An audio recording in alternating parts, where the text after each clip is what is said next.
Basic sentences, ಪ್ರಾಥಮಿಕ ವಾಕ್ಯಗಳು, ಅದನ್ನು ಇಲ್ಲಿವರೆಗೆ ಹೇಳಿ ಮುಗಿಸಿದ್ದೇನೆ.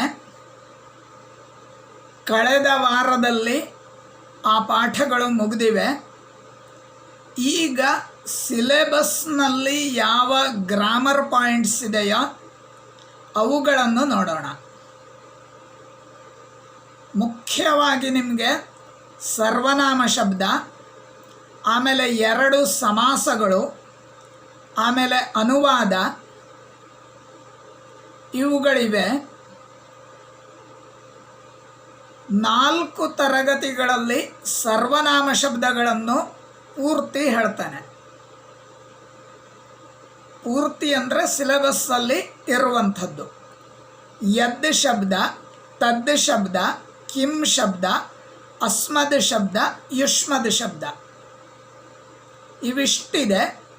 ಆದರೆ ಯದ್, ತದ್, ಕಿಂ ಈ 3ರಲ್ಲೂ ಕೂಡ ಸ್ತ್ರೀಲಿಂಗ, ಪುಲ್ಲಿಂಗ, ನಪುಂಸಕಲಿಂಗ 3 ಲಿಂಗಗಳಲ್ಲೂ ಇವೆ. ಒಟ್ಟು ಇಷ್ಟು ಶಬ್ದಗಳನ್ನು ಪರಿಚಯ ಮಾಡಿಕೊಂಡ್ರೆ ಸಾಕು ಸಿಲೆಬಸ್ ದೃಷ್ಟಿಯಿಂದ. ಸರ್ವನಾಮ ಶಬ್ದ ಅಂದರೆ ಪ್ರೊನೌನ್ ಅಂತ ಕರೀತಾರೆ ಇಂಗ್ಲೀಷಲ್ಲಿ. ಪ್ರೊನೌನ್ಸ್ ಅಂದರೆ ಏನು? The words which are used instead of nouns are called pronouns. English ಗ್ರಾಮರಲ್ಲಿ ಏನು ಡೆಫಿನೇಷನ್ ಕೊಡ್ತಾರೆ ಗೊತ್ತಿಲ್ಲ, ಆದರೆ ಸಂಸ್ಕೃತದಲ್ಲಿ ಇಷ್ಟೇ. ನೌನ್ಸ್ ಬದಲಿಗೆ ಯಾವ ಶಬ್ದಗಳನ್ನು ಬಳಸ್ತೀರೋ ಅವುಗಳನ್ನು ಪ್ರೊನೌನ್ಸ್ ಅಂತ ಕರೀತಾರೆ. ನಾಮಪದದ ಬದಲಿಗೆ ಬಳಸುವಂತಹ ಶಬ್ದಗಳನ್ನು ಸರ್ವನಾಮ ಅಂತ ಕರೀತಾರೆ. ಸರ್ವನಾಮ ಅಂದರೆ ಪ್ರೊನೌನ್. ಎಲ್ಲಿ ಬಳಸ್ತಾರೆ ಅಂದರೆ ಅದು ಸರ್ವನಾಮ ಯಾಕಾಯಿತು? ಸರ್ವ ಅಂದರೆ ಎಲ್ಲವೂ, ಎಲ್ಲರೂ ಅಂತ ಅರ್ಥ. ಎಲ್ಲರಿಗೂ ಆಗುವಂಥದ್ದು.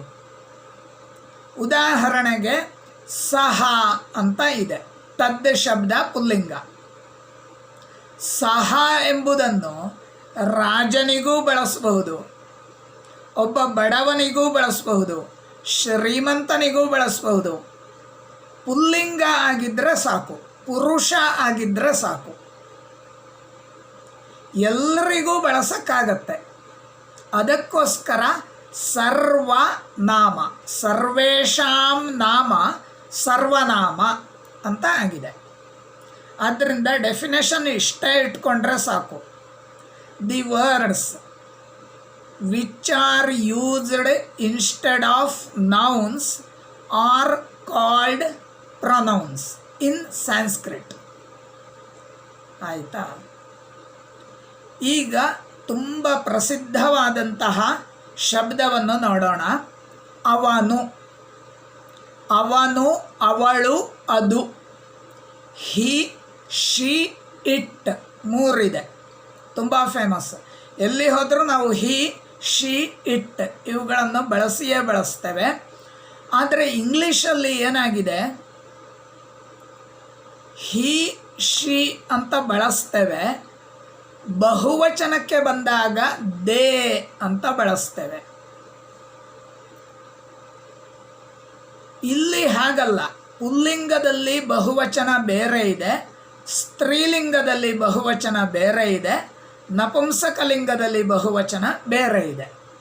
ಅಂದರೆ ನೀವು ಏಕವಚನ, ದ್ವಿವಚನ, ಬಹುವಚನ ಇವುಗಳನ್ನು ಹೀಗೆಯೇ ಅಭ್ಯಾಸ ಮಾಡಬೇಕು. ಆ ಶಬ್ದಗಳನ್ನು ಚಾಂಟ್ ಮಾಡಿ ಹೇಳಿ ಹೇಳಿ ಪ್ರಾಕ್ಟೀಸ್ ಮಾಡಿಕೊಳ್ಬೇಕು. ಎಕ್ಸಾಮಲ್ಲಿ ನಿಮಗೆ ಈ ಶಬ್ದ ಬರೆಯುವುದಕ್ಕೆ ಬರುತ್ತೆ. Write the all forms of the noun that in ಮ್ಯಾಸ್ಕ್ಯುಲಿನ್ R ಪುಲ್ಲಿಂಗ, ಈ ಥರ. ಆದ್ದರಿಂದ ನೀವು ಸೆಂಟೆನ್ಸ್ ಮಾಡುವುದಕ್ಕಿಂತಲೂ ಈ ಫಾರ್ಮ್ಸನ್ನು ಮೆಮರೈಸ್ ಮಾಡಬೇಕು. You have to memorise these forms because these are taken from syllabus, not only for basic knowledge. So practice these forms by chanting every day. If you chant once or twice or 1 or 2 days, you can't memorize them. You should practice, you should chant these forms every day. If you chant for 15 days or 20 days, easily you can memorize them. This is not a difficult task. ಈಗ ಈ forms ಅನ್ನು ನೋಡೋಣ. ಇದನ್ನು ಈ ವಿಡಿಯೋವನ್ನು ನೋಡಿಕೊಂಡು ಹಾಗೆಯೇ chant ಮಾಡೋದನ್ನು ಪ್ರಾಕ್ಟೀಸ್ ಮಾಡಿಕೊಳ್ಳಿ, ಮೆಮೊರೈಸ್ ಮಾಡಿಕೊಳ್ಳಿ, ಬರೆದು ಪ್ರಾಕ್ಟೀಸ್ ಮಾಡಿ. You have to write this, not only memorising, because you should fill the forms or you should write all 21 forms in the examination. So practice chanting and writing both. ನೋಡೋಣ. ದಕಾರಾಂತಃ ಪುಲ್ಲಿಂಗಃ ತಚ್ಛಬ್ದಃ ತದ್ ಶಬ್ದ ಇದ್ದಿದ್ದನ್ನು ಸೇರಿಸಿದಾಗ ತಚ್ಛಬ್ದ ಅಂತ ಆಗತ್ತೆ. ಸಹ ತೌ ತೇ ತಂ ತೌ ತಾನ್ ತೇನ ತಾಭ್ಯಾಂ ತೈಃ ತಸ್ಮೈ ತಾಭ್ಯಾಂ ತೇಭ್ಯಃ ತಸ್ಮಾತ್ ತಾಭ್ಯಾಂ ತೇಭ್ಯಃ ತಸ್ಯ ತಯೋಃ ತೇಷಾಂ ತಸ್ಮಿನ್ ತಯೋಃ ತೇಷು. ಇದು ಪುಲ್ಲಿಂಗ. This is masculine gender. If there is a man or male, you should use these forms in sentences. Then feminine forms, ಸ್ತ್ರೀಲಿಂಗ ರೂಪಗಳು ನೋಡೋಣ. ಅದೇ ಶಬ್ದ ಹಿ ಬದಲಿಗೆ ಶಿ ಅಂತ ಇಂಗ್ಲೀಷಲ್ಲಿ ಬಳಸ್ತೇವೆ. ದಕಾರಾಂತಃ ಸ್ತ್ರೀಲಿಂಗಃ ತಚ್ಛಬ್ದಃ ಸಾ ತೇ ತಾಃ ತಾಂ ತೇ ತಾಃ ತಯಾ ತಾಭ್ಯಾಂ ತಾಭಿಃ ತಸ್ಯೈ ತಾಭ್ಯಾಂ ತಾಭ್ಯಃ ತಸ್ಯಾಹ ತಾಭ್ಯಾಂ ತಾಭ್ಯಃ ತಸ್ಯಾಹ ತಯೋಃ ತಾಸಾಂ ತಸ್ಯಾಂ ತಯೋಃ ತಾಸು. ಇದು ಸ್ತ್ರೀಲಿಂಗ. ಇನ್ನು ನಪುಂಸಕಲಿಂಗವನ್ನು ನೋಡೋಣ. Neuter gender. ದಕಾರಾಂತಃ ನಪುಂಸಕಲಿಂಗಃ ತಚ್ಛಬ್ದಃ ತತ್ ತೇ ತಾನಿ ತತ್ ತೇ ತಾನಿ ತೇನ ತಾಭ್ಯಾಂ ತೈಹಿ ತಸ್ಮೈ ತಾಭ್ಯಾಂ ತೇಭ್ಯಃ ತಸ್ಮಾತ್ ತಾಭ್ಯಾಂ ತೇಭ್ಯಃ ತಸ್ಯ ತಯೋಃ ತೇಷಾಂ ತಸ್ಮಿನ್ ತಯೋಃ ತೇಷು. ಇವು ನಪುಂಸಕಲಿಂಗದ ರೂಪಗಳು. ಇವುಗಳನ್ನು ಹೇಗೆ ನೆನಪಿಟ್ಟುಕೊಳ್ತೀರಿ ಅಂತಂದರೆ, ಮ್ಯಾಸ್ಕುಲಿನ್ ಜೆಂಡರ್ ಪುಲ್ಲಿಂಗ ಅದನ್ನು ಕಂಠಪಾಠ ಮಾಡಿ, ಮೆಮೊರೈಸ್ ಮಾಡಿ. ಆಮೇಲೆ ನಪುಂಸಕಲಿಂಗದಲ್ಲಿ 2 ಲೈನ್ ಮಾತ್ರ ಮೆಮೊರೈಸ್ ಮಾಡಿ. ಯಾಕೆ? ಉಳಿದ ಫಾರ್ಮ್ಸ್ ಎಲ್ಲ ಸೇಮ್ ಇದೆ.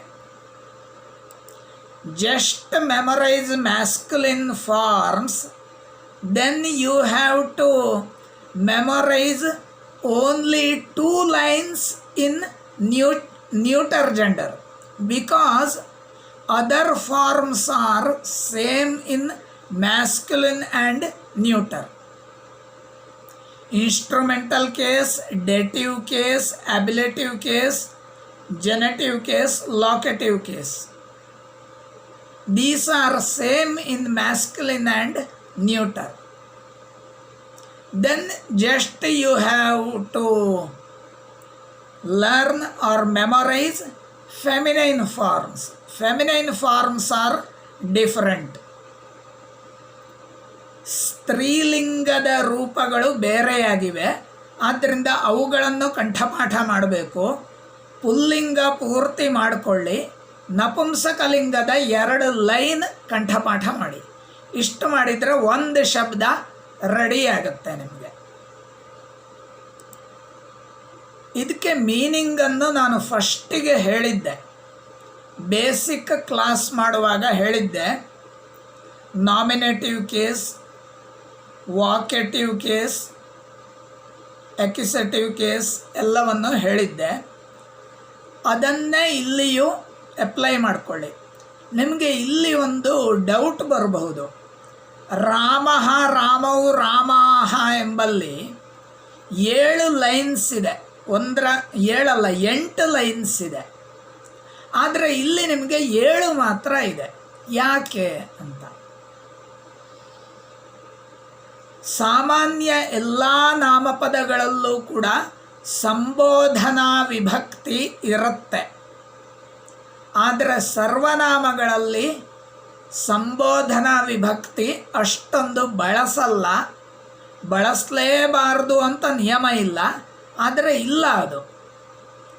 ಆದ್ದರಿಂದ 7 ಲೈನ್ಸ್ ಆಗುತ್ತೆ. There is no vocative case in pronouns, so only 7 cases, 21 forms in pronouns and 24 forms in other nouns, ನಾಮಪದಾಸ್. ಈಗ ಅರ್ಥವನ್ನು ಒಮ್ಮೆ ಹೇಳಿಬಿಡ್ತಾನೆ.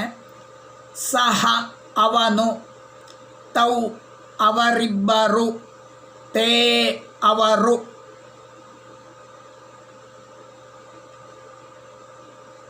ಇಂಗ್ಲೀಷಲ್ಲಿ ನೀವು ಎಕ್ಸಾಕ್ಟ್ ಟ್ರಾನ್ಸ್ಲೇಟ್ ಮಾಡಲಿಕ್ಕಾಗಲ್ಲ. ಇದು ಸಹ, ಹಿ, ತೌ,